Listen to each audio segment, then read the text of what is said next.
अस्सलाम वालेकुम। मैं हूं काशिफ अली और इस टाइम मैं मौजूद हूं चाइना में यनशान यूनिवर्सिटी मास्टर स्टडी के लिए। इस सेमिनार का मकसद आपको आगाही देना। और हम कंफ्यूज होते हैं कि हमें किस तरफ जाना है, किस सिफत में जाना है और हमारा फ्यूचर क्या है ग्रेजुएशन के बाद। तो इस सेमिनार में इंशाल्लाह मैं कोशिश करूंगा जो भी स्टूडेंट हैं वो फर्स्ट ईयर में हो, सेकंड ईयर में हो या फाइनल ईयर या पास आउट होके अभी जॉब कर रहे हो, उनको इंशाल्लाह इस सेमिनार से ना क्लियर कट मिल जाएगा। जी अल्लाह हो रही है। जी, हमारे कंटेंट है आज के इंट्रोडक्शन। पहले तो हमें समझना है कि स्कॉलरशिप है क्या, क्यों scholarship, difference between job and scholarship. हम जानेंगे कि जॉब की तरफ जाएं या स्कॉलरशिप की तरफ। उसके बाद benefits and facilities of scholarship, फिर क्या डॉक्यूमेंट्स रिक्वायर्ड हैं और उन्हें किस तरह प्रिपेयर किया जाए, ये सब चीजें इंशाल्लाह मैं आपको बताऊंगा। तो आपने बस गौर से सुनना है, पेपर अपने पास रखें। उसके बाद टिप्स दूंगा, बताता चलूंगा कि क्या क्या चीजें रिक्वायर्ड हैं, उन्हें किस तरह आप प्रिपेयर करें। उसके बाद एप्लीकेशन का प्रोसेस आपको बताऊंगा और फाइनल एंड में अभी आपके सवालात होंगे, इंशाल्लाह मैं उसको आंसर करने की कोशिश करूंगा। तो बेसिक से स्टार्ट करते हैं। मेरा सवाल, आप सबका सवाल यही कि सर भाई स्कॉलरशिप क्यों? हम और पढ़ाई और स्टडी, आप कह रहे हैं कि और स्टडी करें। बेसिक से हम जब मैट्रिक में आते हैं तो हमें यही कहा जाता है कि बस इंटर, फर्स्ट ईयर इंटर कर लो, थोड़ी मेहनत और कर लो, तुम्हारा फ्यूचर ब्राइट है, तुम कामयाब हो जाओगे। बमुश्किल फर्स्ट ईयर इंटर करते हैं तो मालूम होता है कि अभी तो कुछ नहीं किया हमने, अभी तो और हमें बैचलर्स की डिग्री करनी है, इंजीनियर बनना है, डॉक्टर बनना है। उसके बाद बड़ी मेहनत मुशक्कत के बाद एंट्री टेस्ट, ई केट, एम केट तैयारियां करते हैं। एक एक दो दो साल हम मेहनत करते हैं, कभी हमें अपनी पसंद का डिपार्टमेंट मिलता है, कभी नहीं, हम पहुंच जाते हैं। उसके बाद बड़ी मुश्किल के बाद 4 साल पूरे करते हैं सर अपने वालिदैन के खर्चे पे। अभी आप कह रहे हैं कि और स्टडी करें, ये कैसे? अभी हमारे खुद मुख्तार होने की उम्र है, अभी हमारी उम्र ये है कि हम अपने वालिदैन को सपोर्ट करें। आप कह रहे हैं कि और पढ़ाई करें और स्टडी करें, तो यकीनन मेरा जवाब आपको यही है कि अभी आपकी उम्र, अभी आपका स्टेटस ये है कि आपने अपने वालिदैन को सपोर्ट करना है और खुद मुख्तार होना है। और उसका हल इस वक्त सिर्फ और सिर्फ स्कॉलरशिप है। स्कॉलरशिप ये कि आपने पढ़ना है, उस पढ़ाई के आपको पैसे मिलेंगे। वो पढ़ाई बिल्कुल फ्री होगी, सारी फैसिलिटीज उसमें होंगी, उसके बावजूद भी आपको अमाउंट मिलेगा। आपने जो इतना अमाउंट नर्सरी से लेके बैचलर्स तक खर्च किया है ना, वो पढ़ाई थी। अभी वही पैसे आपसे, आपने पढ़ाई से वापस लेने हैं। असल मकसद, असल इंट्रोडक्शन स्कॉलरशिप का यही है। अपने आप पे आपने इन्वेस्ट करना है। आप जब मास्टर्स या पीएचडी की डिग्री करेंगे तो किस पे इन्वेस्ट करेंगे? खुद पे इन्वेस्ट करेंगे, अपने इंटरपर्सनल स्किल्स को डेवलप करेंगे, उसको आपको पैसे मिलेंगे, उसके आपको पैसे मिलेंगे। ये है असल इंट्रोडक्शन स्कॉलरशिप का। आप कहेंगे सर बहुत हो गया पढ़ाई, भाई बहुत कर ली। ठीक है, ये फायदे तो हैं, लेकिन हमें जॉब करनी है। अभी पढ़ाई हमसे नहीं होती, जॉब करेंगे, मार्केट में जाएंगे, उससे भी तो हमारी स्किल्स डेवलप होंगी, उससे भी तो हमें बहुत सारे एक्सपीरियंस होगा। हम मार्केट में जाएंगे, बहुत सारे हम काम करेंगे। तो आ जाते हैं जॉब वर्सेस स्कॉलरशिप पे। दोस्तों, आज मैं आपको एक इंजीनियर की कहानी बताऊंगा, एक डिग्री होल्डर की कहानी बताऊंगा। इसमें आप सब मौजूद हैं। तो एक डिग्री होल्डर, एक इंजीनियर, फाइनल ईयर, बहुत मेहनत कर दी 4 सालों में, mini projects, exam, seminar, webinar सारे अटेंड करके फाइनल ईयर में पहुंचा। स्टेटस पोस्ट होने शुरू हो गए, फाइनल ईयर डायरीज, फिर final year project, thesis done. आखिर में कंग्रेचुलेशन, शुक्रिया, मैंने फाइनल ईयर कंप्लीट कर लिया। घर में बहुत उस इंजीनियर की खुशियां होती हैं कि भाई हमारा बेटा, हमारी बेटी पढ़ के इंजीनियर। बहुत मेहनत यार करनी पड़ती है इस डिग्री को हासिल करने के लिए। लेकिन रियलिटी की तरफ मैं आपको लेके आता हूँ। वो घर आता है, उसका बहुत ही अच्छे से इस्तकबाल किया जाता है, उसको हार पहनाए जाते हैं कि हमारा बेटा, हमारी बेटी इंजीनियर, एक डिग्री लेकर आई है। लेकिन उसके दिमाग में एक चीज चल रही होती है कि नहीं, अभी काम नहीं हुआ, अभी कंप्लीट कुछ नहीं। तो मैं चाहता हूं मैं आपसे कांटेक्ट करूं, कम्युनिकेट करूं। एक इंजीनियर जब घर पहुंचा तो बदस्तूर उसने ईमेल्स करना शुरू कर दी सब तक, जॉब्स के लिए तलाश करने के लिए। और वही हुआ कि उसको ऑफर आई। उसने कहा कि मैं स्टार्ट करूं, कहीं ना कहीं से तो स्टार्ट करूं। खैर है, पेमेंट कम ही मुझे क्यों ना मिले, लेकिन स्टार्ट तो करूं, मार्केट में इन तो हूं। तो उसने ईमेल्स करना शुरू कर दी। इंटर्नशिप, ट्रेनिंग इंजीनियर, सुपरवाइजर, जो भी स्टार्टिंग मिले मुझे करनी है। एक्सपीरियंस गेन करना है मैंने। वो और यही हुआ, उसको एक जॉब की ऑफर हुई और इंटरव्यू के लिए पहुंच गया, एक सुपरवाइजर की जॉब के लिए। अभी देखें रियलिटी, देखें थोड़ा रियलिटी। सारी चीजें उसने सीवी में मेंशन की हुई हैं। सर मैं फ्रेश इंजीनियर हूं, चलो मैंने इंटर्नशिप भी की हुई है, ये कोर्सेज भी किए हुए हैं, मेरी अच्छी परसेंटेज है, मैं अच्छा मेहनती स्टूडेंट हूं। सवाल सारे वो क्लियर करता जा रहा है। अभी वो आ रहे हैं फील्ड की तरफ, जबकि उन्हें मालूम है कि फील्ड की नॉलेज इस बंदे को नहीं है, ये फ्रेश है। वो नॉलेज हमने इसको देनी है, हमने तैयार करना है इस बंदे को। तो असिस्टेंट इंजीनियर नहीं रख रहे, साइड इंजीनियर नहीं रख रहे, इंजीनियर नहीं रख रहे, सुपरवाइजर रख रहे हैं। वो भी आप फ्रेश को नहीं रखना चाहते तो क्यों बुलाया? आपके पास मेरी सीवी मौजूद है। अच्छा सर ठीक है, उसने कहा कि मैं नीचे काम करने के लिए तैयार हूं, आप मुझे एक्सपीरियंस दें। क्या काम, कहां से मैं स्टार्ट करूं कि चलो मैं सुपरवाइजर बन जाऊं? उसने कहा आपको हेल्पर यहां पे काम करना पड़ेगा, एज अ हेल्पर, फिर एज अ टेक्नीशियन, फिर सुपरवाइजर। आप समझ रहे हैं हेल्पर किसे कहते हैं? हेल्पर उसे कहते हैं कि छोटू वो पाना तो देख, छोटू वो टेप तो लेके आना, छोटू ये सीढ़ी को तो पकड़ना, इसे हेल्पर कहते हैं। कहां इंजीनियर, कहां वो हेल्पर। उसके पेरेंट्स वो क्या ख्वाहिशात लेकर बैठा है कि मैं इतना कमाऊंगा, मेरा स्टेटस ये होगा, और उसे हेल्पर, एज अ हेल्पर रख रहे हैं। तनख्वाह होगी आपकी 24,000, एक मजदूर से भी कम। यकीनन आप मजदूर ही हैं, हेल्पर मजदूर को ही कहते हैं। अच्छा सर ठीक है, उसके बाद आपका प्रमोशन होगा, ये सारी चीजें। अभी देखें वो क्या करे, वहां काम करे या कहीं और जाए। चलो आप मान लेते हैं यार, लोग कहते हैं कि यार एक्सपीरियंस जरूरी है, आपको इन होना चाहिए, लेकिन इस स्टेटस से इन होना चाहिए। ये सोसाइटी है हमारी जो एक इंजीनियर को ऐसे ट्रीट कर रही है कि आप एज हेल्पर, ठीक है वो उसमें काम भी करे, अपना 100% दे। 1 साल के बाद इलेक्ट्रिशियन, 1 साल मेहनत करने के बाद सुपरवाइजर, 1 साल मेहनत करने के बाद वो असिस्टेंट इंजीनियर, 4 साल मेहनत करने के बाद उसको अपना ओहदा मिलेगा। जो अभी वो डिग्री लेकर बैठा हुआ है उसको 4 साल और मेहनत करनी है। अगर बीच में कहीं वो छोड़ जाए आपकी कंपनी, वो क्या मेंशन करेगा अपनी सीवी में कि मैं एज अ हेल्पर मैंने काम किया है, 1-2 साल मैंने उस कंपनी में एज अ हेल्पर काम किया है, तो वो उसे रख देंगे कि आपने बड़ा तीर मार दिया, आपने तो हेल्पर काम किया है। उसने खुद ऑफिस करके घर पहुंचा वो इंजीनियर, फिर और जगह पे गया तो मालूम हुआ कि आपको 27,000 तनख्वाह मिलेगी। ठीक है कर लेंगे, आपको खाना पीना खुद का करना पड़ेगा, ट्रांसपोर्ट आपको नहीं देंगे, बाइक पे आपको आना पड़ेगा, 50 किलोमीटर का सफर और 1 घंटे की ड्राइव कराची जैसे शहर में। घर से सुबह आपको निकलना है, रात के टाइम आपको पहुंचना है। उस टाइम, लेकिन इस टाइम चार्जिंग पिन रुपए लीटर, दरअसल फिलो मेरा 300 रुपए लीटर पेट्रोल। और आप क्या बचाएंगे?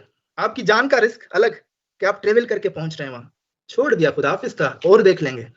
इसी दौरान कोई उसने एडवर्टाइजमेंट नहीं छोड़ी उस इंजीनियर ने।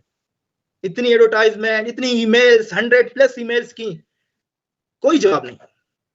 टेस्ट वगैरह दी, 2 माह की बैठ के उसने मेहनत की, जाहिर सी बात है।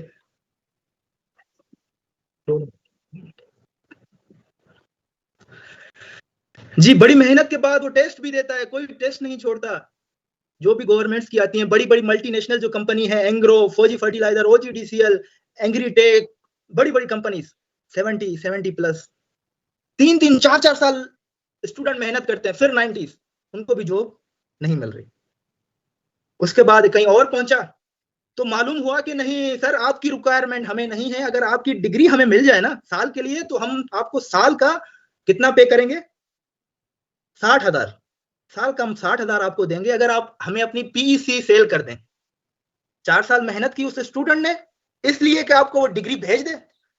कितनी पेमेंट मंथली होती है? 5,000 के लिए मंथली आपको अपनी डिग्री भेज दे, अपना ईमान भेज दे, उस डिग्री से आप जो करें। हमारी जरूरत नहीं है आपको, हमारी डिग्री की बस आपको जरूरत है, ये हमारी वैल्यू है, ये हमारी कदर है। उसने कहा कि सर मैं ये 5,000 ना कहीं और से टीचिंग करके कमा लूंगा, मुझे आपकी इस 5,000 की जरूरत नहीं, बड़ी मेहरबानी। सारे हरबे इस्तेमाल हुए। आखिर में ये 6-7 महीने ट्राई करते करते वो हार गया हिम्मत, घर पे बैठा हुआ। उसने कहा जो भी जॉब मिली मैं करूंगा, कोई भी मिल जाए बस मैं करूंगा। स्टार्ट तो लें, ना पेमेंट मिले स्टार्ट लें, आगे बढ़ना है, घर पे बैठ के तो खत्म हो जाऊंगा। तो एक जगह और पहुंचा, चलो असिस्टेंट इंजीनियर, लेकिन 3 महीने की आपको ट्रेनिंग करनी है, बाइक पे आपको खुद आना है, फ्यूल भी हम आपको नहीं देंगे। इन 3 महीनों की जो पेमेंट होगी मंथली, वो 15,000 रुपए। 15,000। पहले 25-30,000 बन रहे थे, वो मैं छोड़ के आ गया, अभी 15,000। जी 15,000, इसमें आपका खाना पीना हर चीज आपकी है, क्या बचेगा? उसने कहा ठीक है, कुछ ना बचे, एक्सपीरियंस तो मिलेगा ना, कर लूंगा, करूंगा। घर पहुंचा, अल्लाह की देन ये हुई उस इंजीनियर को, क्योंकि उसके दिमाग में और चीजें भी तो थी ना। जैसे मैं आपको गाइड कर रहा हूं, उसको भी तो किसी ने गाइड किया हुआ था। तो ऑफर आ गई उसको कि भाई आपके पाकिस्तान में आपकी कदर नहीं, ये लोग आपकी कदर नहीं जानते, आप हमारे पास आए, हम आपको पढ़ने के पैसे देंगे, आप स्टडी करें, मास्टर स्टडी करें, रिसर्च करें बड़े इंस्टीट्यूशन में, हम आपको पैसे देंगे और इनसे डबल आप बचा के घर भेजेंगे। फैसिलिटीज अलग, 30,000 धिक्के, पेट्रोल का खर्च, खाना पीना, 5,000 भी नहीं बचेंगे, जो नेट 5,000 भी नहीं बचेंगे मुश्किल से। वहां स्कॉलरशिप पे आप कितना बचाएंगे? 30,000 का डबल, इंशाल्लाह आप बचा के घर सेंड कर सकते हैं, अपनी फैमिली को सपोर्ट कर सकते हैं, अपना खाना पीना रहना हर चीज उसको छोड़ के। ये है रियलिटी, एक इंजीनियर की कहानी, आपकी कहानी, जॉब वर्सेस स्कॉलरशिप। मुझे उम्मीद है आप इससे अपना माइंड आपका बन गया होगा कि मैंने किस तरफ जाना है, ताकि मैं ठीक है, मैं आपको ये भी कहता हूं कि आप ठीक है जॉब की तरफ भी जाएं, कोई मसला नहीं है, लेकिन मेहनत करनी पड़ेगी, 4-4 5-5 साल आपको देने पड़ेंगे। वो आपने 12th फेल तो अभी मूवी देखी होगी, रीट्राई फेल रीट्राई, इतनी मेहनत, अगर आपके पास इतना जिगरा है तो आपको वो करना है, कोई मसला नहीं। लेकिन अगर आप कहते हैं कि मेरा टाइम सेव हो, ये 4-5 साल में मैं अपनी मास्टर्स और पीएचडी कर लूं और उस दौरान मुझे पैसे भी मिलेंगे अच्छे, तो मैं क्यों टाइम, लेकिन फिर भी आपकी विल है, आपकी सोच है, आप किस तरफ जाना चाहते हैं। लेकिन ये रियलिटी है, इसको आपने अपने जहन में जरूर रखना है, कहीं पे भी जाए, जॉब की तरफ जाए या स्कॉलरशिप की तरफ जाए, रीट्राई ये चीज आपको करनी है, हिम्मत नहीं आती। ठीक है, अभी आते हैं हम फैसिलिटीज की तरफ। इंशाल्लाह साथ रहें, पूरी डिटेल में आपको समझाऊंगा, सारी चीजें कोशिश करूंगा, फिर आपके सवाल भी सुनूंगा, जो भी चीजें हैं। आफाक स्क्रीन शो हो रही है? जी तो हो रही है। जी जी अब आते हैं बेनिफिट्स और फैसिलिटीज पे। देखिए मैंने पहले भी आपको कहा कि ट्यूशन फी, आप पढ़ाई लिखाई की फीस आपको बिल्कुल फ्री, लिविंग अलाउंस मिलता है, मतलब आप रहना आपका हॉस्टल वगैरह फ्री है। इन केस अगर उस यूनिवर्सिटी में आपको अकोमोडेशन नहीं मिलती तो आपको लिविंग अलाउंस दिया जाएगा कि आप कहीं बाहर रहें। उसके बाद मेडिकल इंश्योरेंस, जहां पे इंश्योरेंस पे करनी पड़ती है अगर आप अपने खर्चे पे आते हैं तो, लेकिन गवर्नमेंट आपको ये मेडिकल इंश्योरेंस भी आपकी पे करेगी। उसके अलावा स्टाइपेंड, आपकी सैलरी, मंथली सैलरी 3,000 रुपए मास्टर्स स्टूडेंट के लिए और पीएचडी के लिए 3,500। इसमें से आपका मैक्सिमम जो यहाँ खर्चा होगा ना, आपको क्या खर्चा करना है, आप अपना खाने पीने का इसमें से सिर्फ खर्चा करेंगे, खाना पीना, अगर कहीं घूमने जाते हैं, कोई चीज अपने पहनने ओढ़ने के लिए लेते हैं तो ये खर्चा है। तो इसका अगर हम एवरेज हम करें ना तो 1,000 रुपया खर्चा आता है, 1,000 2,000 आप बचा सकते हैं। लेकिन चलो हम ज्यादा भी कर लेना तो आप 1,500 तो कम से कम बचा सकते हैं। 1,500 चाइनीज करेंसी को आप पाकिस्तानी में कन्वर्ट करें, वो बचत आप घर भेज सकते हैं, वो बचा के आप अपनी फैमिली को सेंड कर सकते हैं। उसके बाद हम आ जाते हैं और बेनिफिट्स पे। स्पोर्ट्स बिल्कुल 4-4 5-5 ग्राउंड्स आपको अवेलेबल मिलेंगे हर यूनिवर्सिटी में। एक छोटी यूनिवर्सिटी भी चाइना में होगी ना, उसमें भी आपको ये सारी चीजें स्पोर्ट्स मिलेंगी। ट्रेवल एंड पिकनिक, और पिकनिक अरेंज की जाती हैं, आपको घुमाने के लिए लेके जाते हैं। आप इंटरनेशनल स्टूडेंट से कम्युनिकेट करते हैं, उनका कल्चर देखते हैं, उनका रहने सहने का अंदाज देख, और उनसे कम्युनिकेट करते हैं। इंग्लिश टूटी फूटी मेरे जैसी इंग्लिश बोल के, जो पाकिस्तान में आपको हम उर्दू तक नहीं बोलते अपनी यूनिवर्सिटीज में, वहां आप इंग्लिश कैसे सीखेंगे? जब हम बड़े इंटरव्यूज में जाते हैं तो वो हमें इंग्लिश की डिमांड करते हैं, भाई हम इंग्लिश कहाँ से बोलें? तो यकीनन जब आप यहाँ आएंगे तो इन फॉरेनर्स के साथ इंग्लिश बोलेंगे, टूटी फूटी इंग्लिश बोल के आपकी इंग्लिश इंप्रूव हो जाएगी और सारी चीजें आपकी इंटरपर्सनल स्किल्स हैं वो भी ग्रूम होंगी। अभी आते हैं उन, देखिए ये जो मेरा सेमिनार है इंशाल्लाह मैं आपको इस तरह समझाऊंगा कि आप चाइना के अलावा और भी कंट्रीज में अप्लाई कर सकते हैं। सेम डॉक्यूमेंट्स हैं, रिक्वायरमेंट्स, जनरल रिक्वायरमेंट बिल्कुल सेम ही है, कुछ चेंजिंग है तो वो आप उस टाइम कर सकते हैं। लेकिन कुछ हमारे दोस्त होते हैं, कुछ हमारे दोस्त वो कहते हैं कि यार चाइना छोड़े यार, चाइना क्या, चाइना क्यों जाए, चाइना कुछ नहीं है चाइना में। तो वो कहते हैं ना उनको घर, हमारे यहाँ जो मैंने इतनी आपको मोटिवेट किया, बातें बताई कि वो घर पे वेले बैठे होते हैं, वेले, उनको 15-20 हजार की भी वो नौकरी नहीं मिलती। ठीक है, आप कहते हैं चाइना क्या है तो आप उसका जो मेंटेलिटी और जो अप्रोच हो कम से कम ज्यादा तो हो ना, कहीं और तो अप्लाई करें। आपको ये क्लियर करना चाहता हूँ कि चाइना बहुत बड़ी चीज है, एक डेवलपिंग कंट्री है जहां टेक्नोलॉजी एडवांसमेंट बहुत ही आला, बड़ी बड़ी बिल्डिंग्स, उनका एक छोटा शहर है ना, छोटा शहर, वो हमारे कराची और इस्लामाबाद से बड़ा है। मैं आपको ये बात बिल्कुल गारंटी से कह सकता हूँ कि मैं जिस शहर में रहता हूँ, बिल्कुल आप उसे ये कह सकते हैं कि वो चाइना का लाड़काना है, चौथे दर्जे का गांव है ये गांव। लेकिन आप मेरी वीडियोस में देखेंगे कि ये कराची और इस्लामाबाद से बहुत खूबसूरत बना हुआ है। इनकी फैसिलिटीज आप देख लें तो आप चाइना को अंडर एस्टिमेट नहीं कर सकते। उसके अलावा अच्छा, इस स्लाइड की जो मैं चाइना के फवाइद आपको बता रहा हूँ ना, इसको आप आगे मैं इसका काम बताऊंगा। ये जो चीजें हैं, मैंने कहा आप अपनी पेन पेपर पे थोड़े लिखते भी जाएं तो इंशाल्लाह इसको आगे काम आना है। इसको मैं बताऊंगा कि आपको कहाँ यूज करना है इस चीजों को, कि क्या चाइना के क्या फवाइद हैं, चाइना को क्यों हम चूज करें, चाइना पढ़ने क्यों जाए। तो उसके अलावा ई कॉमर्स, भाई सारी चीजें डिजिटल हैं, आपको पैसे उठाने की कोई जरूरत नहीं, पैसे कैरी करने की कोई जरूरत नहीं, आपके पास मोबाइल है, इनफ है। छोटी से सुई से लेके बड़ी चीज तक आप ऑनलाइन ऑर्डर कर सकते हैं, कोई चार्जेस नहीं, और सस्ती चीजें मिलती हैं ऑनलाइन। ये सारी चीजें हो गई। उसके बाद आप ट्रेवल करें कहीं पे भी, सब चीजें ऑनलाइन है, सब चीजें ऑनलाइन है, किसी भी चीज की आपको टेंशन करने की, फिक्र करने की कोई जरूरत नहीं। ये है चाइना। उसके अलावा एजुकेशन, हाई क्लास और फर्स्ट क्लास रिसर्च इंस्टीट्यूट है यहाँ पे, और यहाँ पे एजुकेशन बिल्कुल सारे लेवल पे एक जैसी है, कोई भी यूनिवर्सिटी हो, एक गांव में, मतलब जिस शहर में मैं रहता हूँ, या एक बीजिंग और शिंगाई में कोई भी यूनिवर्सिटी क्यों ना हो, सबकी एजुकेशन एक जैसी है। ये है चाइना आपके लिए। ठीक है, ये थे बेनिफिट्स। अभी आते हैं सर, आपने कहा कि सर अभी हमें आप डॉक्यूमेंट्स बताएं। भाई डॉक्यूमेंट्स बताएं, क्या चीजें हैं, किस तरह प्रिपेयर किया जाए। लेकिन डॉक्यूमेंट से पहले एक चीज और मैं आपको क्लियर करना चाहूंगा कि हमारे दोस्त ऐसे भी होंगे जो हमें सुन रहे होंगे, जो सेकंड ईयर में होंगे, थर्ड ईयर में होंगे, या फाइनल ईयर में होंगे। पहले मैं थोड़ा उनको टिप देना चाहता हूँ कि किन चीजों पे फोकस करना है हमें, ताकि हमारे लिए आसानियां हो, एक स्कॉलरशिप हमें मिल भी जाए, और उसके अलावा अगर हम यहाँ पहुंच जाएं तो हम स्टडी को अच्छे से कर सकें। ऐसे नहीं कि हम आके फंस जाएं यहाँ पे, हमारे लिए आसानियां पैदा हों, हम पूरी डिग्री अच्छे से कर लें।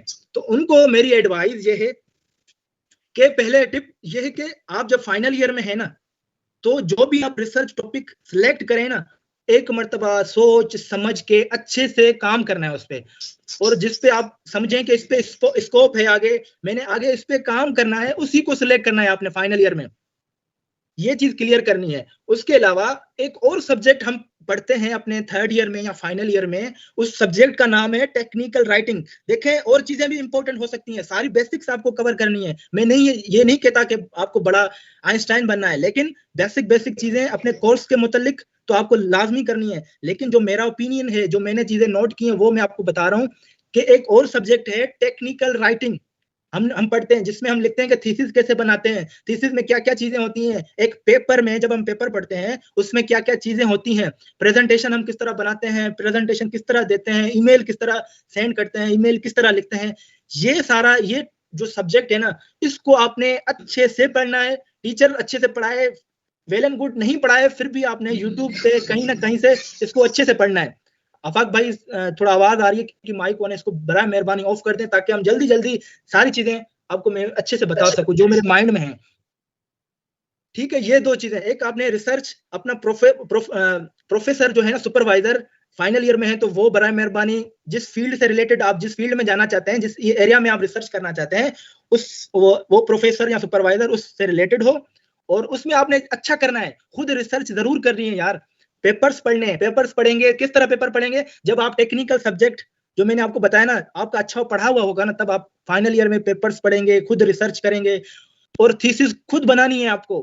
ठीक है, आपको पता होना चाहिए कि मैंने थीसिस में क्या क्या बनाया है, क्या क्या लिखा है, क्या क्या थीसिस में जो चैप्टर क्या क्या होते हैं। ये बड़ा मेहरबानी आपने इस पे फोकस करना है। जो फाइनल ईयर में है उन्होंने करना है, जो first year, second year, third year में है, उनके लिए भी ये है कि जब वो फाइनल ईयर में जाएं तो रिसर्च टॉपिक अच्छा सिलेक्ट करना है और उस पे अच्छे से काम करना है। उसके अलावा जो भी आपका सॉफ्टवेयर है ना, कोई भी हर फील्ड का एक ना एक मेन कोर सॉफ्टवेयर होता है, उनको जरूर सीखें। ठीक है, और इसके अलावा अगर कोर्सेज आप करना चाहते हैं तो वो भी करें। और पब्लिकेशन देखें, पब्लिकेशन पेपर पब्लिश होता है, वो कैसे करेंगे, वो तभी आप कर पाएंगे जब आप टेक्निकल राइटिंग जो सब्जेक्ट मैंने बताया ना, वो आप अच्छे से पढ़ेंगे, उसके बाद पेपर अच्छे से पढ़ेंगे, जो फाइनल ईयर में रिसर्च अच्छे से कर लेंगे ना, सच बता रहा हूँ, आप पेपर भी पब्लिश कर लेंगे, बैचलर्स में पेपर पब्लिश करेंगे, वो तभी पॉसिबल होगा। और अगर आपने पेपर पब्लिश कर लिया ना, आपके चांसेस ब्राइट हो जाएंगे, आपको रिसर्च करना सीख जाएंगे, रिसर्च करना सीख जाएंगे, और उसके अलावा आपके दरवाजे भी खुल जाएंगे। ठीक है, ये हैं टिप्स जो आपने कैरी करनी है, आप फर्स्ट ईयर में हो या सेकंड ईयर में हो या कहीं पे भी हो। ठीक है, ये जो मेरी टिप्स थी वो मैंने आपको बताई। अभी आते हैं रिक्वायरमेंट्स, डॉक्यूमेंट्स पे आते हैं। देखिए, पासपोर्ट आपने बनवाना है, ठीक है, आपकी बैचलर्स की डिग्री होनी चाहिए, और उसे नोटराइज करा के एप्लीकेशन के टाइम उसे नोटराइज फोटो कॉपी करवानी है, और उसे नोटरी पब्लिक वालों से नोटराइज करवानी है। ये एप्लीकेशन की बात कर रहा हूँ, ठीक हुआ। अच्छा, मैं प्रोसेस बताऊंगा कि एप्लीकेशन कब होगी, क्या सीन है, वो भी मैं आपको बताऊंगा, टाइम, ड्यूरेशन, सारी चीजें आपको क्लियर करूंगा, ठीक है ना, टेंशन नहीं लेनी आपने। उसके अलावा अगर आपके पास, आप कह रहे हैं कि सर मुझे मेरी डिग्री नहीं आ रही, भाई अभी तक मेरी डिग्री पेंडिंग में है, ठीक है, और मेरी ट्रांसक्रिप्ट भी नहीं है, तो कोई मसला नहीं, आप प्रोविजनल या पास सर्टिफिकेट लेंगे, और 7वें सेमेस्टर की भी आपकी ट्रांसक्रिप्ट मतलब मार्कशीट चल जाएगी, ठीक है, उसे नोटराइज करवाना है। जब तक आप फाइनल में मतलब आपकी इवैल्यूएशन हो जाएगी तो उसके बाद आप जमा करवा सकते हैं, इसमें कोई हर्ज नहीं। उसके बाद जो चौथा हमारा सर्टिफिकेट या डॉक्यूमेंट आता है वो है इंग्लिश प्रोफिशिएंसी सर्टिफिकेट। देखिए, आइल्स रिक्वायर्ड नहीं चाइना में, आप ये भी कोर्स अगर आप कर लेते हैं, आइल्स, जीआरई वगैरह, तो आपके और कंट्रीज में चांसेस ब्राइट हो जाते हैं। ठीक है, अगर आप में इतनी कैपेबिलिटी है, आप करना चाहते हैं, तो इसको जरूर करके आप आगे मूव फॉरवर्ड कर सकते हैं और कंट्रीज में जा सकते हैं, फिर तो वेल एंड गुड है। अगर नहीं तो आप इंग्लिश प्रोफिशिएंसी सर्टिफिकेट अपने यूनिवर्सिटी से आप इशू करवाएंगे, एडमिनिस्ट्रेशन ऑफिस से, उसमें ये मेंशन होता है कि आपका जो बैचलर्स डिग्री है उसका मीडियम इंग्लिश में है, ठीक हुआ। उसके बाद आ जाता है पुलिस क्लियरेंस सर्टिफिकेट, ये आपको अपनी करीबी थाने में मिल जाएगा। उसके अलावा मैंने यहाँ पे एक वेबसाइट दी हुई है, ये सिंध पुलिस की वेबसाइट है, आप ऑनलाइन अप्लाई करके इसको ले सकते हैं। इसमें इतनी रिक्वायरमेंट इसकी मुश्किल नहीं, आप पासपोर्ट और आपके एनआईसी, उसके बाद आपका प्रोफाइल फोटो वो मांगेंगे, उसके अलावा 2 इसमें गवाह आपको उनकी एनआईसी देनी पड़ती है, और भी शायद कुछ रिक्वायरमेंट्स हो, लेकिन यही रिक्वायरमेंट्स हैं। आप ऑनलाइन अप्लाई करके या अपने करीबी डीआईजी ऑफिस में जाके भी ये बना सकते हैं। इसकी जो एक्सपायरी डेट है ना वो 6 माह तक है, तो आप जब करीब हो ना, जब आप अप्लाई करने जा रहे हो, तो उस टाइम आपने ये बनवाना है। दूसरे टाइम इंशाल्लाह जब आप चाइना में आएंगे ना, तब आपने ये बनवाना है, ठीक है। ये डॉक्यूमेंट क्लियर हो गया। अभी आते हैं दो रिकमेंडेशन लेटर्स हमें रिक्वायर्ड होते हैं। कितने? 2 रिकमेंडेशन लेटर्स। अच्छा, अभी आप पेन पेपर, मैंने आपको पहले भी कहा था कि टिप्स मैं आपको देता जाऊंगा इंशाल्लाह। तो रिकमेंडेशन लेटर्स, ये इसका मतलब ये है कि आपको अपने प्रोफेसर जिनके अंडर आपने स्टडी की है बैचलर्स में, वो आपको रिकमेंडेड करते हैं स्टडी के लिए। उसमें वो आपकी स्किल्स मेंशन करते हैं, आपकी क्वालिटीज मेंशन करते हैं, आपका बिहेवियर मेंशन करते हैं कि ये बंदा बिल्कुल प्योर है, हार्ड वर्किंग है, और ये आगे पढ़ने के लिए काबिल है, मैं इसको रिकमेंडेड करता हूँ, ठीक है। ये 2 रिकमेंडेशन लेटर आप अपने प्रोफेसर या एसोसिएट प्रोफेसर से बनवाएंगे, ठीक हुआ। अभी इसमें ये मेरा ओपिनियन है, ठीक है, जो मैंने नोट किया है, ये 2 रिकमेंडेशन लेटर्स आपने, एक जो है ना वो अपने प्रोफेसर जिसके अंडर आप काम करेंगे, अगर आप अभी सोच रहे हैं स्टडी के लिए या आप कर चुके हैं, तो एक रिकमेंडेशन लेटर आप अपने सुपरवाइजर से लेंगे, बैचलर्स में जिसने आपको सुपरवाइज किया हो, या मास्टर्स में आपको जिसने सुपरवाइज किया है ना, आप एक रिकमेंडेशन लेटर उसमें उस सुपरवाइजर, उस प्रोफेसर से लेंगे। अब वो सुपरवाइजर आपको रिकमेंडेशन लेटर देगा, तो उसमें वो आपकी रिसर्च क्वालिटी जरूर मेंशन करेगा कि ये जो स्टूडेंट है, इसने मेरे अंडर सुपरवाइज, मैंने इसको किया है फाइनल ईयर प्रोजेक्ट में, और इसने अच्छा परफॉर्म किया। उसमें वो आपकी रिसर्च स्किल्स को मेंशन करेगा, आपकी वे ऑफ प्रेजेंटेशन को मेंशन करेगा, आपकी हार्ड वर्किंग को मेंशन करेगा, आपका बिहेवियर मेंशन करेगा। उसके अलावा आपकी पंक्चुअलिटी मेंशन करेगा कि आप, ये पूरा एक अच्छा सेट बन जाएगा, जो आपकी एक इंटरपर्सनल स्किल्स के साथ साथ आपकी रिसर्च स्किल्स भी वो शो करेगा, ये रिकमेंडेशन लेटर, ठीक है। एक रिकमेंडेशन लेटर ये हो गया। दूसरा रिकमेंडेशन लेटर जो आपने बनाना है ना, वो बनवाना है अपने किसी और टीचर से, जो प्रोफेसर हो या एसोसिएट प्रोफेसर हो। ये दोनों रिकमेंडेशन लेटर प्रोफेसर या एसोसिएट प्रोफेसर से बनवाने हैं। तो जब आप अपने क्लास टीचर से बनवाएंगे ना किसी और से, तो वो आपकी क्लास क्वालिटीज लिखेगा, जो क्लास में आपका बिहेवियर है, आप कितने हार्ड वर्किंग है, आपने जो भी असाइनमेंट टाइम पे की है वो असाइनमेंट का जिक्र करेगा, वो उसमें मिनी प्रोजेक्ट्स अगर किए हैं तो उसका जिक्र करेगा, कोई प्रेजेंटेशन दी है तो उसका जिक्र करेगा, आपका बिहेवियर क्लास में कैसे वो उसमें उसका जिक्र करेगा, पंक्चुअलिटी आपकी वो उसमें जिक्र करेगा, और आप कितना सोशल हैं, क्या क्या आप एक्टिविटीज करते हैं, वो उसमें जिक्र करेगा। ये चीजें अगर वो आपने बतानी है कि सर आपने ये चीजें बराए मेहरबानी अगर मेरे एक्सेप्टेंस लेटर में जिक्र करेंगे तो बड़ी मेहरबानी होगी, ठीक है। ये 2 रिकमेंडेशन लेटर आपने इस तरह बनवाने हैं अपने प्रोफेसर से या एसोसिएट प्रोफेसर से। अभी आ जाते हैं फिजिकल फॉर्म। एक फिजिकल फॉर्म रिक्वायरमेंट होती है डॉक्यूमेंट्स में। तो सब चाइनीज यूनिवर्सिटी में सेम ही है, ठीक। आप किसी भी गवर्नमेंट या प्राइवेट हॉस्पिटल से ये बनवा सकते हैं, किसी फिजिशियन या डॉक्टर से ये फिल करवा सकते हैं। ये आपके सामने है एग्जांपल। आपकी बेसिक डेटा फिल होगी, वो डॉक्टर आपसे सारी चीजें पूछता जाएगा, आपकी हाइट, आपको जुकाम तो नहीं, बुखार तो नहीं, कोई ये चीज तो नहीं हुई, ये सारी चीजें नॉर्मल है, ये सब आपका चेक करके आपको ये फॉर्म फिल करके देगा, ठीक। उसके अलावा इसमें कुछ बेसिक टेस्ट होते हैं, ठीक है, वो इसमें मेंशन है। वो जब आपका डॉक्टर देखेगा ना, वो बेसिक टेस्ट आपको बताएगा। तो आपने ज्यादा नहीं करनी, एप्लीकेशन के टाइम में बता रहा हूँ। आप कोशिश आपने ये करनी है कि एप्लीकेशन के टाइम जो भी बेसिक टेस्ट आपसे पॉसिबल हो ना, पॉसिबल, वो आप करवा के इस फॉर्म के साथ पीडीएफ में अटैच कर दें, ठीक। एप्लीकेशन के टाइम इसका जो एक्सपायरी डेट होती है ना, इसकी भी 6 मंथ के लिए होता है, ये 6 महीने के बाद एक्सपायर होता है। तो एक ये फिजिकल फॉर्म आपने एप्लीकेशन के टाइम आपने फिल करवाना है, एक जब इंशाल्लाह आपकी सिलेक्शन हो जाएगी, जब आप चाइना में आएंगे तो एक तब आप बनवाएंगे ये, तब आप सारी टेस्ट करवा लेना, कोई मसला नहीं। लेकिन अगर आप सेफ साइड पे जाना चाहते हैं, अगर आप कहते हैं कि नहीं मैंने कोई रिस्क नहीं लेना, तो आप भले सारी टेस्ट करवा लें, कोई मसला नहीं है। लेकिन अगर आप अफोर्ड नहीं कर सकते, कहते हैं कि यार नहीं, तो कुछ बेसिक टेस्ट, अच्छा बड़ी बात मैं आपको बता रहा हूँ, जो आपके सामने फॉर्म पड़ा हुआ है ना, जो मैंने, मेरा है पर्सनल, तो ये भी मैंने गवर्नमेंट हॉस्पिटल से फिल करवाया है, ठीक। मैं दोस्त के पास शहदादपुर गया हुआ था, वहीं से ही मैंने फिल करवाया है। उसी हॉस्पिटल से मैंने कुछ बेसिक टेस्ट जो इसमें मेंशन, ब्लड टेस्ट वगैरह जो सारी चीजें होती हैं, वो मैंने करवा के और इसमें पीडीएफ में अटैच करके एप्लीकेशन के टाइम मैंने सबमिट कर दी थी। 1 रुपया भी मेरा इस टाइम खर्च नहीं आया। लेकिन जब मैं दूसरी मर्तबा जब मैंने करवाया, तो फिर मैंने अच्छे से करवाया। ये अब आपके ऊपर है कि आप किस तरह सेटिस्फाई होते हैं। लेकिन जो मेरा एक्सपीरियंस था, जो मैं समझता हूँ, वो मैंने आपको कन्वे कर दिया।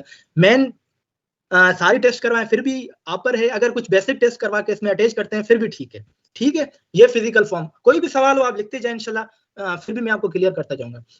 देखिए अभी मैं सारी चीजें मैं इंशाल्लाह आपको जल्दी जल्दी हेडिंग्स। अच्छा बराए मेहरबानी दूसरी चीज ये है कि मैं आपको गाइड कर रहा हूँ, मेरे अपने डॉक्यूमेंट्स भी मैंने अपने वीडियोस में आपको शो किए हुए हैं, सारी चीजें मैं आपको बताता हूँ, लेकिन इंटरनेट पे भी मवाद मिल जाता है। कोशिश ये करनी है कि बराए मेहरबानी कॉपी नहीं करनी, बराए मेहरबानी कॉपी नहीं करनी। जो सिलेक्शन वाले बैठे हुए हैं ना यहाँ पे, वो देख के समझ जाते हैं यार। तो आपने अपना लिखना है और सोच समझ के लिखना है, जो आप रियल हैं उसको लिखना है। आप आइडिया ले सकते हैं, गाइडलाइन ले सकते हैं यार, ऐसे नहीं कि अभी मैं क्या बताऊं। लेकिन ये कि हमारा दोस्त माशाल्लाह उसने कोई भी हिमाकत नहीं की, सिर्फ अपना नाम, अपनी फैमिली का नाम और अपनी स्टडी सिर्फ चेंज की, बाकी माशाल्लाह सारी चीजें से। ऐसे नहीं होता, ठीक है ना यार। आप किस तरह लेके चलते हैं इस चीज को, वो आप पकड़े जाते हैं, समझ आ जाती है। और अल्फाज एक जैसे होते हैं सारी, चलो आप अल्फाजों को भी चेंज कर लें, लेकिन पैटर्न समझ आ जाता है कि ये कॉपी है, इसका रियल नहीं है।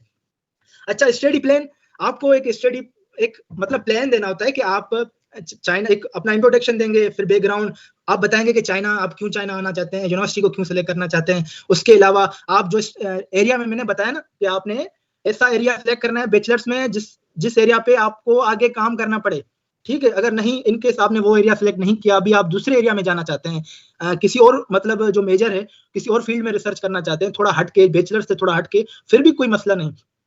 लेकिन कोशिश ये करनी है, क्योंकि आपके चांसेस इंक्रीज हो जाते हैं।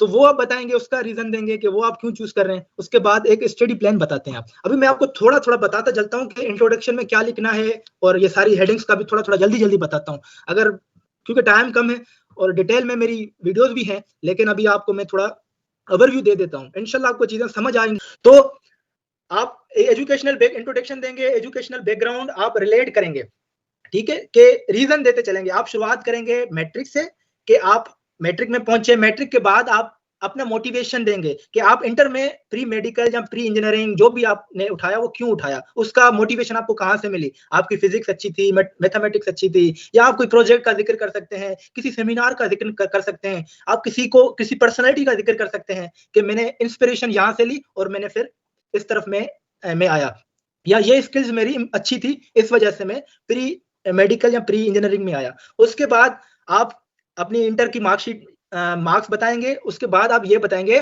कि आप जो डिपार्टमेंट आपने चूज किया बैचलर्स के लिए, उसके रीजंस क्या थे, उसकी मोटिवेशंस क्या थी आपको, ठीक है, क्यों चूज किया आपने। आप ये बताएंगे कि मैंने कोई प्रोजेक्ट किया था या कोई ऐसा काम किया था या कहीं से मुझे इंस्पिरेशन मिली थी। अभी जैसे मैंने बताया कि मैंने इलेक्ट्रिकल इंजीनियरिंग, जो मैंने अपना रीजन लिखा वो ये लिखा कि मैंने अपने वालिद साहब से इंस्पिरेशन ली। वो मेरे वालिद साहब इलेक्ट्रिशियन है, टेक्नीशियन है, तो जब भी वो काम करते थे मैं उनसे पूछता था, अब्बू ये फैन कैसे काम कर रहा है, ये बल्ब कैसे जलता है। तो मुझे वहीं से ही बचपन से मुझे मोटिवेशन और इंस्पिरेशन थी इस तरफ, मैं इस तरफ अटैच था। तो मैंने इसलिए, एक ये रीजन थी, दूसरा ये बताया कि मेरी फिजिक्स और मैथमेटिक्स बहुत अच्छी थी, इसलिए मैंने इलेक्ट्रिकल इंजीनियर बनना चाहा। उसके बाद मैंने मेहनत की, मुझे एडमिशन मिल गई। उसके बाद आपने बताना है 4 साल का, कि 4 साल आपने कैसे गुजारे, क्या आपने प्रोजेक्ट्स किए, क्या सेमिनार वेबिनार जो भी है, सेमिनार वेबिनार वो आप बता सकते हैं, अपनी अचीवमेंट इसमें बता सकते हैं एजुकेशनल बैकग्राउंड में, ठीक है। उसके बाद reason to choose China, select China, study China में क्यों करना चाहते हैं, तो वो मैंने कहा था ना, मैं जो चीज बता रहा हूँ वो आपको आगे काम आने वाली है, वो यहाँ पे काम आने वाली है कि आप चाइना क्यों आना चाहते हैं। आप बताएंगे इसमें कि चाइना में एजुकेशन का मयार अच्छा है, हाई क्लास रिसर्च इंस्टीट्यूशंस हैं, ठीक है। उसके अलावा टेक्नोलॉजी में आगे, टेक्नोलॉजी एडवांसमेंट में आगे, ई कॉमर्स, उसका कल्चर ट्रेडिशन, जो भी चीजें आप लिखना चाहते हैं ना, थोड़ा अलग करके लिखेंगे, दूसरों के मुकाबले में अलग करके लिखेंगे, ठीक है ना। मैं पहले आपको बता के आया हूँ। तो कुछ चीजें ऐसे नहीं कि बस मैं चाइना ये, क्योंकि चाइना ने ये किया, वो जो सारे एक जुमले लिखते हैं और कोई एक मतलब सारे, मैंने जो भी मैं पेपर पढ़ता हूँ ना, ये सब के एक जैसे नेट से उठाए हुए थे, तो आपने वो चीजें नहीं करनी, ठीक है ना। तो आपने यहाँ आइडिया जो मैंने बताया कि आप क्या क्या चीजें लिख सकते हैं, इनका कल्चर लिख सकते हैं। आप लिखेंगे कि मैं ऐसे लोगों से मिलना, ऐसे लोगों के साथ काम करना चाहता हूँ, उनको देखना चाहता हूँ जो बहुत ही रिस्पॉन्सिबल हैं और अपना काम बहुत अच्छे से करते हैं, और इसलिए चाइना आगे की तरफ बढ़ रहा है। मैं ऐसा कंट्री देखना चाहता हूँ और उस कंट्री में पढ़ना चाहता हूँ जो टेक्नोलॉजी में बहुत ही आगे है, ठीक हुआ। और उसके बाद ऐसे इंस्टीट्यूशन में पढ़ना चाहता हूँ जो हाई क्लास रिसर्च इंस्टीट्यूशंस हैं। इस तरह आप रीजंस देंगे, और भी रीजन दे सकते हैं, उनके कल्चर के बारे में दे सकते हैं, उनकी लैंग्वेज के बारे में दे सकते हैं, ठीक हुआ। उसके बाद आप बताएंगे कि आप वो यूनिवर्सिटी क्यों सिलेक्ट कर रहे हैं, तो उसका आप ये रीजन देंगे। आप यकीनन आपको प्रोसेसर वो मैं बताऊंगा, आपको एक्सेप्टेंस लेटर किस तरह लेना है, किस तरह यूनिवर्सिटी को फाइंड करना है, वो मैं आपको आगे प्रोसेस में बताऊंगा, लेकिन उसका रीजन आपने इस स्टडी प्लान में लिखना है। और जो ये आपने पैराग्राफ लिखना है ना, ये आप उस यूनिवर्सिटी की वेबसाइट से भी ले सकते हैं, उसकी जो भी क्वालिटीज हो वो लिख सकते हैं। और इसमें एक ये रीजन आपने जरूर लिखना है, अगर आपको एक्सेप्टेंस लेटर मिले कि इस यूनिवर्सिटी से एक अच्छे प्रोफेसर ने, उसकी थोड़ी आप तारीफ कर सकते हैं जो भी उसकी अचीवमेंट्स हैं, इसकी तरफ से मुझे एक्सेप्टेंस लेटर मिला है, इसलिए मैं इस यूनिवर्सिटी को चूज करना चाहता हूँ। और reason to choose area, research area, तो यकीनन आप इस रीजन में ये लिखेंगे जो भी आपका डिपार्टमेंट है या एरिया जो वो क्यों चूज कर रहे हैं, तो आप उसको कनेक्ट करेंगे अपने बैचलर से कि मैंने बैचलर्स पे भी इस पे काम किया है, अच्छे से काम किया है, इस टॉपिक पे काम किया है, ये सारी चीजें, और इससे रिलेटेड भी जो अगर आपने काम किया हुआ है, मिनी प्रोजेक्ट्स किए हुए हैं, कुछ भी, तो आप बताएंगे कि आप उस एरिया को क्यों चूज करें। अगर आप बैचलर्स पे आपका काम हुआ है उसी रिसर्च एरिया पे, आगे आप इसको कंटिन्यू कर रहे हैं, तो आपके चांसेस इंक्रीज हो जाते हैं, और ये बेनिफिट है आपको, ठीक है। और उसके बाद डिटेल स्टडी प्लान, इसमें हम 3 हेडिंग्स आ जाती हैं, सब headings, first year, second year और थर्ड ईयर। उसमें आप बताते हैं कि आप चाइना में आके 3 साल किस तरह गुजारेंगे, ठीक हुआ। ये स्टडी प्लान मेरी वीडियोस में भी है, लेकिन मैं आपको बता देता हूँ। फर्स्ट ईयर में आप फर्स्ट ईयर की हेडिंग में आप ये लिखेंगे कि फर्स्ट ईयर में मैं कोर्सेज को लूंगा, जो भी है कोर्सेज, जाहिर सी बात है फील्ड के कोर्सेज होते हैं वो लेने पड़ते हैं, वो अटेंड करूंगा, उनको कंप्लीट करने की कोशिश करूंगा। उसके अलावा लैंग्वेज में सीखने की कोशिश करूंगा, चाइना का कल्चर समझने की कोशिश करूंगा, जो भी एक्टिविटी, सेमिनार, फेस्टिवल्स होंगे उनको अटेंड करूंगा, ताकि मैं एनवायरनमेंट में घुल मिल सकूं। उसके अलावा मैं अपने प्रोफेसर से मिलूंगा, और जो लैब होगी मेरी उसको डेली बेसिस पे अटेंड करूंगा, जो ग्रुप डिस्कशंस होंगी उसको भी अटेंड करूंगा। ये पॉइंट्स आप लिखते जाए, ये आपने लिखने पहले साल में। दूसरे साल में ये कि मैंने प्रपोजल देना है, ठीक है, और अपनी रिसर्च पे काम करके उसको फाइनलाइज करना है। तीसरे ईयर में आप लिखेंगे कि मैंने जो भी काम किया उसको चेक एंड बैलेंस करके प्रोफेसर से, और उसको मैंने डिफेंस की तरफ जाना है, ठीक है। ये 3 साल हुए, ये है आपका पूरा स्टडी प्लान। इस तरह आपने स्टडी प्लान लिखना है। और मेन आ जाते हैं, जल्दी जल्दी सीवी पे भी आ जाते हैं, ठीक है। सीवी, जैसे मैंने आपको पहले बताया कि आपने इंटरेस्ट सेम रखना है, कोशिश ये करनी है, ठीक। तो इंट्रोडक्शन, पहले आप इंट्रोडक्शन देंगे। सीवी का फॉर्मेट आप किसी भी हिसाब से बना सकते हैं, लेकिन कोशिश ये करनी है कि सीवी 2 पेजेस तक, मैक्सिमम 2 पेजेस की हो, ज्यादा ना हो। तो इंपॉर्टेंट जो चीजें हैं वो मैं आपको बताता हूँ, जो फर्स्ट पेज पे आपने रखनी है। फर्स्ट पेज पे जो चीजें रखनी है वो आपकी इंपॉर्टेंट है, बाकी चीजों को आप आगे पीछे कम ज्यादा कर सकते हैं, कोई मसला नहीं। इंट्रोडक्शन देना है, अपना ऑब्जेक्टिव बताना है, अपना एम बताना है, मकसद बताना है। उसमें आप बता सकते हैं, फॉर एग्जांपल मैं एक इलेक्ट्रिकल इंजीनियर हूँ, ये मुझे एक्सपीरियंस है, और मैं आगे हाईली रैंक यूनिवर्सिटी में पढ़ के एक अच्छा रिसर्चर बनना चाहता हूं और अपनी कौम और मुल्क और लोगों की खिदमत करना चाहता हूं, उनको क्वालिटेटिव जो भी प्रॉब्लम्स है उनको सोल्यूशन देना चाहता हूं। एक ऑब्जेक्टिव हो गया। इस हिसाब से आप एक अच्छा और स्ट्रॉन्ग ऑब्जेक्टिव, अपना मकसद, एम लिख सकते हैं टॉप पे। अपनी जो बेसिक इंफॉर्मेशन के बाद आप अपना ऑब्जेक्टिव लिखेंगे। उसके बाद अपना आपका एजुकेशनल बैकग्राउंड में सॉरी एजुकेशन आ जाती है। उसका ये कि आप कोशिश करें कि आप बैचलर्स ही लिखें, ज्यादा ना करें। अगर मास्टर्स पीएचडी के लिए जा रहे हैं तो बैचलर्स और मास्टर्स दोनों लिखें, ठीक। अगर नहीं तो मैट्रिक इंटर ये लिखने की मेरे हिसाब से तो कोई जरूरत नहीं है, आप बैचलर्स लिखें। अब बैचलर्स में आपने बैचलर्स की डिटेल देनी है, क्या आपने परसेंटेज हासिल की और यूनिवर्सिटी का नाम वगैरह, ये चीजें लिख के फाइनल कब किया। और उसके बाद दूसरी सब हेडिंग आ जाती है मेन कोर्सेज। आपने कौन कौन से जो मेन आपकी फील्ड से रिलेटेड जो सब्जेक्ट है ना, आपने वो मेंशन करने हैं यहाँ पे, ठीक हुआ। फील्ड से रिलेटेड जो सब्जेक्ट है उसको मेंशन करना है। अगर ज्यादा और भी करें तो ठीक है, लेकिन कम से कम ये जरूर मेंशन करें। अभी जो थर्ड और फोर्थ हेडिंग आ जाती है ना, ये बहुत इंपॉर्टेंट है, रिसर्च वर्क एंड प्रोजेक्ट्स। अब आप कहेंगे सर रिसर्च तो मैं अब कोई ऐसा काम नहीं किया, प्रोजेक्ट अगर प्रोजेक्ट नहीं किया तो उसको छोड़ दें, फिर आप रिसर्च वर्क की हेडिंग देंगे। आपने रिसर्च की है सर, क्यों नहीं की? मैंने पहले भी बताया कि आपने फाइनल ईयर में रिसर्च करनी है। अगर नहीं तो यार जाहिर सी बात है की तो होगी ना, वरना आप बैचलर्स की डिग्री कैसे कंप्लीट करेंगे? जो भी आपका एफआईपी है ना उसको आप मेंशन करेंगे, उसका टाइटल मेंशन करेंगे। उसके बाद उस में जो भी आपने काम किया उस प्रोजेक्ट में उसकी समरी लिखेंगे, या उसका जो एब्स्ट्रैक्ट है ना वो लिखेंगे। आवाज आ रही है? जी भाई। जी। तो उसका आप एब्स्ट्रैक्ट लिखेंगे। तो ये एब्स्ट्रैक्ट, ये सारी चीजें आपको इंशाल्लाह तब समझ में आएंगी जो मैंने आपको बताया कि आपने टेक्निकल राइटिंग जरूर पढ़ना है और अपनी रिसर्च अच्छे से करनी है। जब आप अच्छे से रिसर्च करेंगे ना फाइनल ईयर में, यार थोड़ा तो आपने इनपुट जरूर देना है, आपको कम से कम पता हो, ठीक है ना। ऐसे आपने नहीं आना, बराए मेहरबानी, ठीक हुआ। तो ये चीजें आपने अगर नहीं भी की हुई ना तो अभी से कर लें, कोई मसला नहीं। उसको थोड़ा देख लें, अपने प्रोजेक्ट को देख लें। अगर आप फॉर एग्जांपल अभी आप जॉब कर रहे हैं और अभी पढ़ना चाहते हैं, स्टडी करना चाहते हैं, तो कोई मसला नहीं, आप इसको देख लें, अपने एफआईपी को देख लें और टेक्निकल सब्जेक्ट यूट्यूब पे है उसको देख लें, ताकि आपके लिए चीजें आसान हो जाएं, ठीक। उसके बाद अगर आपने एडिशनल प्रोजेक्ट्स किए हैं तो आप उसमें वो लिखेंगे। ये और हेडिंग्स आ गई, जिसमें आप सर्टिफिकेट, कोर्सेज लिख सकते हैं, वर्क एक्सपीरियंस लिख सकते हैं, डिजिटल स्किल्स लिख सकते हैं, अपनी इंटरपर्सनल स्किल्स लिख सकते हैं, लैंग्वेज आप लिख सकते हैं, और रिकमेंडेशन लेटर्स। एंड वाली हेडिंग आपने जरूर लिखनी है। बाकी जो भी हेडिंग्स हैं आप उसे अपने हिसाब से एडजस्ट कर सकते हैं, आप जो समझे इंपॉर्टेंट हो वो आप लिखें। लेकिन जो रेफरेंसेस है ना, जो रिकमेंडेशन लेटर्स मैंने आपको 2 बताए, उनका जिक्र आपने यहाँ पे अपनी सीवी में लाजमन करना है। उसके अलावा आप इस पेज को अपने हिसाब से तरतीब दे सकते हैं, ठीक हुआ। ये इस तरह आपने सीवी बनानी है अपनी रिसर्च। ये पूरे हुए डॉक्यूमेंट्स, पूरे कंप्लीट हुए अभी इस एक्सेप्टेंस लेटर के साथ। जी आ जाते हैं मेन और इंपॉर्टेंट डॉक्यूमेंट। है तो ऑप्शनल, लेकिन इसका वजन बहुत ज्यादा है, इसका मयार बहुत ही आला है, और वो है एक्सेप्टेंस लेटर। ये आपको मिलता है चाइनीज प्रोफेसर्स की तरफ से। आप उनको ईमेल करते हैं और वो आपको एक्सेप्टेंस लेटर देते हैं। ये ऑप्शनल है, कंपलसरी नहीं है, इस चीज को आपने ध्यान में रखना है। ये ऑप्शनल है, लेकिन ये आपके चांसेस को इंक्रीज कर देता है, बहुत इंक्रीज कर देता है, ठीक। अब ये कैसे मिलेगा, क्या प्रोसेस है, ये मैं आपको अगले इसमें गाइड करता हूं।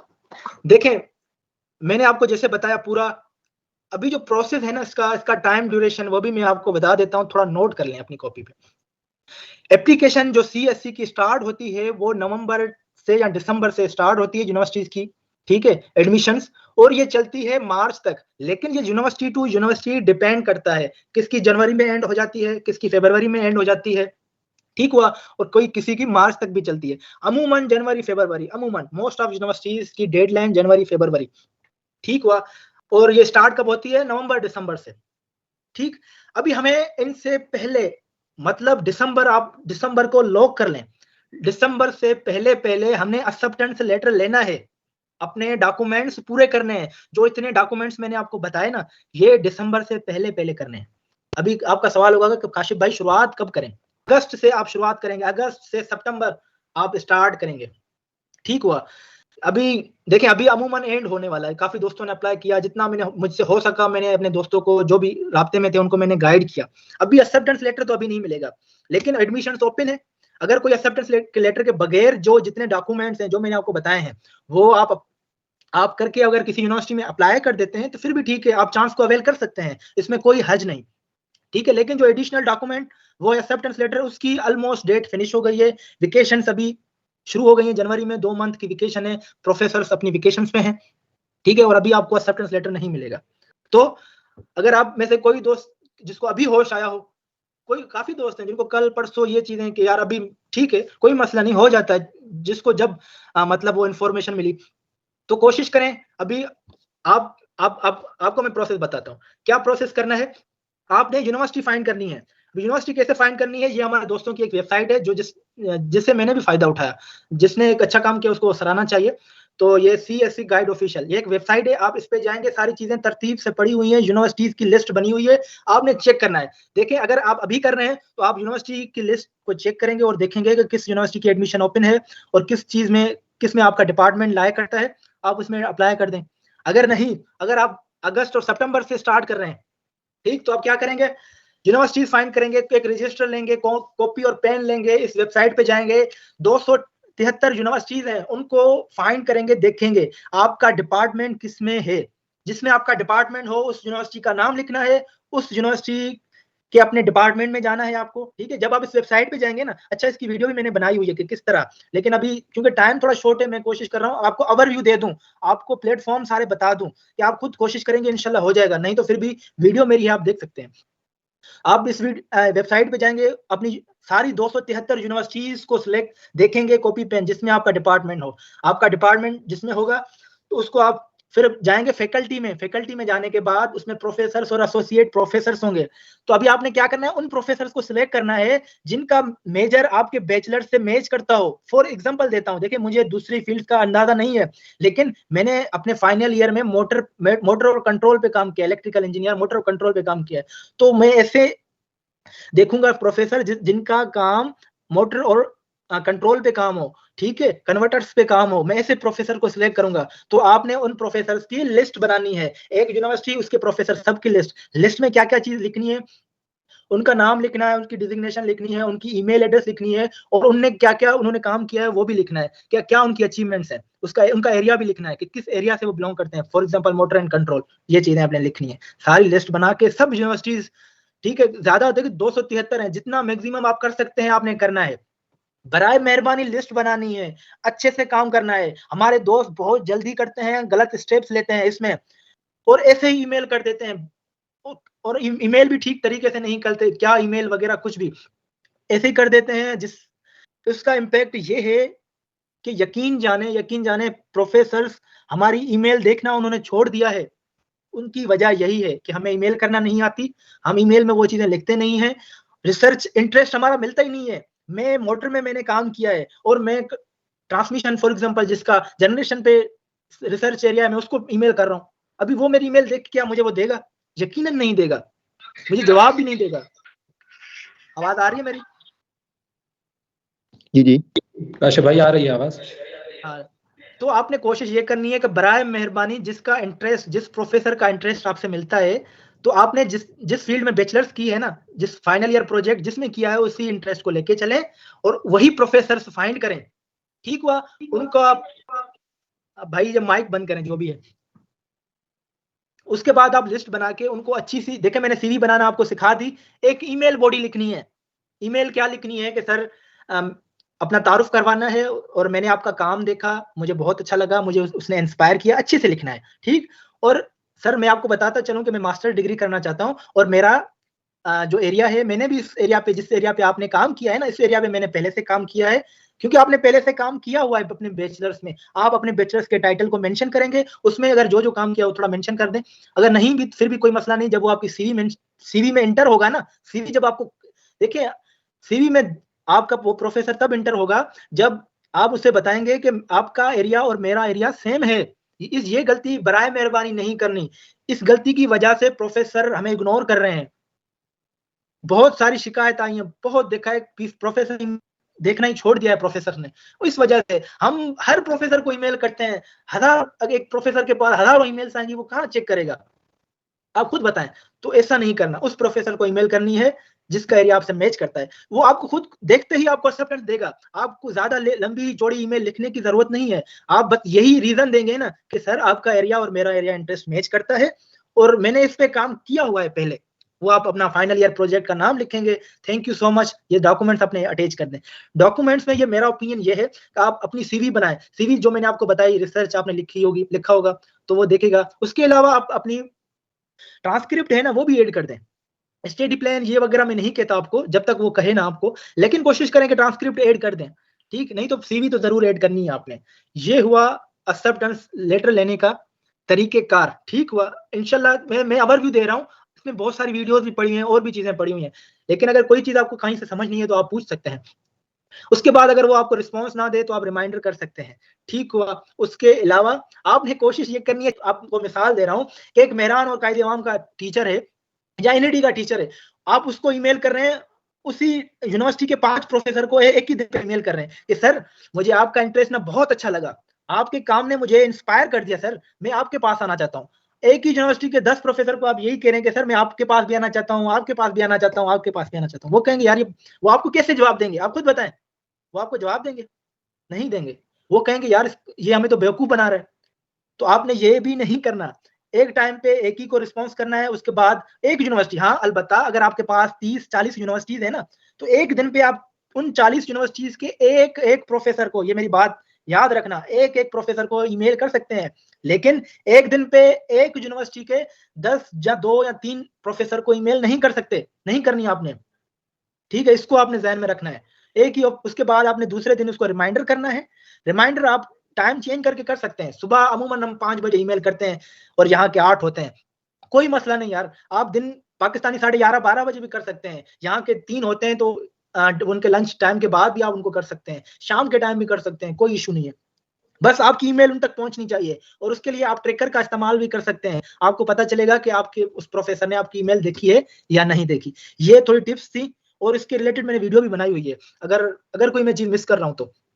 उसके बाद प्रोसेस में आप इंशाल्लाह आपको एक्सेप्टेंस लेटर जब मिल जाएगा, आप फॉर्म फिल करते हैं। ठीक, जब उस यूनिवर्सिटी की एडमिशन ओपन हो जाती है, आपके पास एक चांस है। अच्छा, ये आपने डिसाइड ख्याल रखना है, ऐसे भी नहीं करना खुदा वास्ते, ये भी नहीं करना कि आप 10 यूनिवर्सिटी से एक्सेप्टेंस लेटर ले रहे हो और बाद में आप, क्योंकि आप दूसरों का हक मार रहे हैं। ये इस चीज को थोड़ा देखें ना, कोशिश करें जितने ज्यादा हो सके 2-3 ले सकते हैं, लेकिन कुछ स्टूडेंट 10 एक्सेप्टेंस लेटर लेते हैं।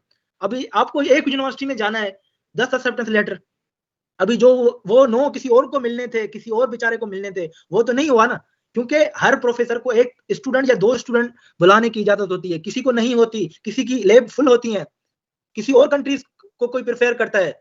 और इससे ये भी होता है कि हम वादे के पक्के नहीं है। अगली बार अगर आप देखें ना, मैं अगर नहीं जाऊंगा उस प्रोफेसर के पास, वो अगली बार पाकिस्तानी को किसी को एक्सेप्टेंस लेटर देगा? नहीं देगा। देखिए, ये मेरी थिंकिंग है। हम सेफ साइड के तौर पे हम ये करते हैं कि 2, 3, 4 ले लेते हैं, 2 ले लें, 3 ले लें, ठीक है, समझ आती है। पहली बात तो एक मुश्किल से मिलता है, ये नहीं है, लेकिन कुछ माशाल्लाह बहुत ही होशियार लड़के होते हैं, अगर वो प्रॉपर तरीके से काम करते हैं ना, प्रॉपर जो मैंने बताया ये सारे स्टेप्स फॉलो करते हैं, तो उनको जवाब भी मिलता है, उनको एक्सेप्टेंस लेटर भी मिलते हैं। लेकिन ये बराए करम नहीं करना कि 10-10, 4-4 एक्सेप्टेंस हों और आप 3 को खारिज कर दें, 1 में जाएं। ठीक हुआ। तो इस चीज पे भी थोड़ा ख्याल रखना है। तो उसके बाद जब आपकी एडमिशन ओपन होगी तो आपने फॉर्म फिल करना है। फॉर्म फिल करने के लिए ये मैंने आपको वेबसाइट दी हुई है, और सीएससी फॉर्म करने के बाद आप यूनिवर्सिटी पोर्टल पे भी फॉर्म फिल करते हैं। ये सारे डॉक्यूमेंट्स, अपनी डिटेल, सारी चीजें फिल करते हैं। ठीक हुआ। उसके बाद एवल्यूशन होती है, प्रोसेस होता है। प्रोसेस होने के बाद अगर आप एलिजिबल हो जाते हैं उनके एवल्यूशन के बाद, तो वो आपको प्री एडमिशन लेटर देते हैं। यूनिवर्सिटी वाले आपको एक प्री एडमिशन लेटर देते हैं जो आप सीएससी पोर्टल पे पुट करते हैं। जब आप सीएससी पोर्टल पे पुट करते हैं तो वो सबमिट से इन प्रोग्रेस, इन प्रोसेस आ जाता है। ठीक है, सीएससी चौथे नंबर वाला जो पोर्टल है ना, वो तो आपका इन प्रोग्रेस हो जाता है, प्रोसेस में चलता है। उसके बाद रिजल्ट तकरीबन अप्रैल और जून में ये रिजल्ट्स आ जाते हैं, और उसके बाद रिजल्ट आने के बाद आपकी वीजा आपको लगवानी पड़ती है। वीजा के लिए बराए मेहरबानी आप अपने डॉक्यूमेंट्स तैयार रखें। उसके लिए क्या करना है, आपने अपनी जो एचएससी से वेरिफिकेशन है वो करवा देनी है। ठीक है, ये ऑलरेडी आपकी होनी चाहिए। बोर्ड से वेरिफिकेशन जी आप ऑलरेडी अभी से करवा दें, और डॉक्यूमेंट जो भी वेरीफाई है ना वो आप करवा दें बस, क्योंकि मुझे बहुत मसला हुआ था, मैंने सारे डॉक्यूमेंट्स अर्जेंट करवाए थे, बहुत ही अर्जेंट करवाए थे। ठीक हुआ। तो ये आपने अपने डॉक्यूमेंट्स करवाने हैं। उसके बाद इंशाल्लाह आप वीजा, टिकट और ट्रेवल करेंगे और हम आपको वेलकम करेंगे। Welcome to China. ये था हमारा आज का पूरा वेबिनार। मैंने पूरी कोशिश की, जितने भी दोस्त हो सके मैंने कोशिश की है कि रिकॉर्ड करूं। शायद हुआ हो या नहीं वो भी नहीं पता, ताकि मेरी कोशिश होती है कि हमारे दोस्त इस तरफ आए। मैंने आपको आईना भी दिखाया, सारी चीजें भी बताई। देखें, फिर हम पैनिक हो जाते हैं, हमारे साल ज़ाया हो जाते हैं, हमारे नौजवान ज़ाया हो जाते हैं। तो हमने ज़ाया नहीं करना आपको, हमने बनाना है आपको, हमने आपका टाइम ज़ाया नहीं करना, ठीक है ना। तो अभी से आप अपना प्लान कर दें, कहाँ आपने किस तरफ जाना है, क्या चीज़ें करनी है। लेकिन जॉब की तरफ जाएं या पीएचडी या एजुकेशन की तरफ आए, उसको टाइम देना है, रीस्टार्ट करना है, ठीक। ये नहीं कि एक मरतबा 2 मरतबा और आप फिर हाथ छोड़ दें। साथ में और भी काम करें, अगर टीचिंग वगैरह कर रहे हैं तो पार्ट टाइम ये भी चलता रहे, क्योंकि लेंथी प्रोसेस है, ठीक है। ऑलमोस्ट इसमें साल लग जाता है। सितंबर से शुरू करेंगे, सितंबर दूसरा हो जाता है, स्लोली ग्रेजुअली ये प्रोसेस है। और ये भी करना है कि जब आपका ये डॉक्यूमेंट्स रेडी हो जाए तो आप और यूनिवर्सिटीज में अप्लाई कर सकते हैं, साउथ कोरिया, इटली, जापान, यही सेम प्रोसेस है। जापान के लिए भी सेम प्रोसेस है, आप प्रोफेसर्स को ईमेल करते हैं। इंडोनेशिया के लिए भी सेम है, सॉरी मलेशिया के लिए भी यही है, आप प्रोफेसर्स को ईमेल करते हैं, उनकी अलग से स्कॉलरशिप होती हैं। देखें, आप ग्रुप्स हैं फेसबुक पे, उनको ज्वाइन करें। देखें, मैं ये नहीं कहता आप चाइना ही आए, लेकिन ये फायदे बताएं, ये सब ऑलमोस्ट काफी कुछ कम ज्यादा हो सकते हैं, लेकिन स्टडी के लिए निकलें, अपने फ्यूचर को ब्राइट करें। और बराए मेहरबानी अपना माइंड ये बना के आना है, एंजॉय वाला नहीं बना के आना। देखिए, एंजॉय आपने करना है, लेकिन ये नहीं कि आपने बस वही माइंड हो कि भाई पढ़ना नहीं है, पढ़ना जरूर है आपने, ठीक है ना। आपका ये हो कि आप मुझे डिग्री कंप्लीट करके निकलना है। यहाँ पे पढ़ाई इतनी आसान भी नहीं है कि बस आप कहें कि हमें डिग्री मिल जाएगी, तो उसका भी ख्याल रखना है, अपना माइंड बिल्कुल रेडी करके आना है, ठीक है। ये बेसिक चीजें हैं, उनको कवर करके आना है। और जब आए तो अपनी जो मुल्क और अपनी इज्जत का भी यहाँ पे ख्याल रखना है, अच्छे काम करने हैं। तो ये सारी चीजें हैं, ठीक है, इनको अपने जहन में रख के आना है। तो जो बेसिक स्टेप्स भी बताए ना, बराए मेहरबानी मैं दोबारा कह रहा हूँ कि इनको अच्छे से करना, ताकि ये नेगेटिव की तरफ जा रहा है। हम ऐसे ही ईमेल्स करते हैं बगैर देखे सोचे समझे, कॉपी पेस्ट बहुत है, कॉपी पेस्ट, इसको नहीं करना यार। आप तो ईमेल कर देते हैं यार, क्या हुआ ईमेल कर दिया, लेकिन उस जो हकदार है ना, जो मतलब इससे एजुकेशन जो सिलेक्शन रेशो, वो हमें इग्नोर कर देते हैं। आपकी छोटी छोटी गलतियां ना फिर आगे बड़ा मसला बनेंगी, ठीक है। वो हमें फिर आगे, हमारे पास यही एक ऑप्शन, जॉब तो हमारे हाथ में है ही नहीं, आप समझ रहे हैं, यही एक ऑप्शन है कि हम स्कॉलरशिप की तरफ आए। अगर आप ये छोटी छोटी मिस्टेक्स करेंगे, अगर उनका ख्याल नहीं रखेंगे, तो ये भी हमारे हाथ से निकल जाएगा। तो बराए मेहरबानी कोशिश करें। देख, मैं बार बार इस चीज को इसलिए रिपीट कर रहा हूँ कि ये मसला अभी आ रहा है। ईमेल और स्टेप्स को प्रॉपर तरीके से फॉलो करें, अपनी सीवी अच्छी बनाएं, अपना रिसर्च इंटरेस्ट मेंशन करें, जिस एरिया में भी जाना चाहते हैं ना उसको अच्छे से डिफाइन करें, उस प्रोफेसर को अप्रोच करें जो आपके रिसर्च से मैच करता है। ये नहीं कि बस आप जो भी प्रोफेसर आए आप उसको ईमेल करते जा रहे हैं। ऐसे नहीं करना, बराए मेहरबानी ऐसे नहीं करना। और ये कठिन है, जवाब नहीं आते, 1500 ईमेल्स की जाती हैं, आपने घबराना भी नहीं है, परेशान भी नहीं होना। तो बस थोड़ा अपनी चीजों को इम्प्रूव करते करते देखें, हम वो ना करें गलतियां, दूसरे लड़के और ना करें ये गलतियां, क्योंकि ये चीजें अगर हम गलतियां करेंगे, हमारा नेगेटिव इम्पैक्ट इमेज जाएगा। और हमारे ये सिलेक्शन किस ब्याह पे, एक्सेप्टेंस लेटर के ब्याह पे है ना, अगर वो हमें नहीं मिलेगा तो मुश्किल हो जाएगी। ये था हमारा आज का सेशन, ठीक है। बाकी जो 2 सवाल पूछना चाहें वो पूछ सकते हैं। जी मदर ताई ॿुधायो। जी, मुंहिंजो इहो सवाल आहे त हिकु सीएससी ऐं यूनिवर्सिटी फॉर्म तव्हां जो भरींदा जेसिताईं जेको आहे, पहिरें सीएससी खे अप्लाई जी जी एचएससी जो फॉर्म भरणो पवंदो आहे छा? ना एचएससी ॾिसो 2 टाइप। अच्छा, मैं ये भी आपको बता दूं कि CSC A type, A category, और सीएससी बी कैटेगरी। जो हम ये डायरेक्ट अप्लाई करते हैं ना, यूनिवर्सिटी को अप्रोच करके, प्रोफेसर्स को अप्रोच करके डायरेक्ट यूनिवर्सिटी में, चाइनीज यूनिवर्सिटी में अप्लाई करते हैं, ये कैटेगरी 2 है और बी कैटेगरी है। और इसकी कैटेगरी जो ए है, वो हमारी जो चाइनीज एम्बेसी है उसकी तरफ से हमें स्कॉलरशिप दी जाती है। उसका प्रोसीजर ये है कि आप एचएससी वो अनाउंस करती है, अब उनकी वेबसाइट पे आता है, उसके बाद वो टेस्ट कंडक्ट करती है, जो भी उनमें फिर टॉप पे होते हैं उनको फिर वो एचएससी स्कॉलरशिप मतलब देती है। ये है।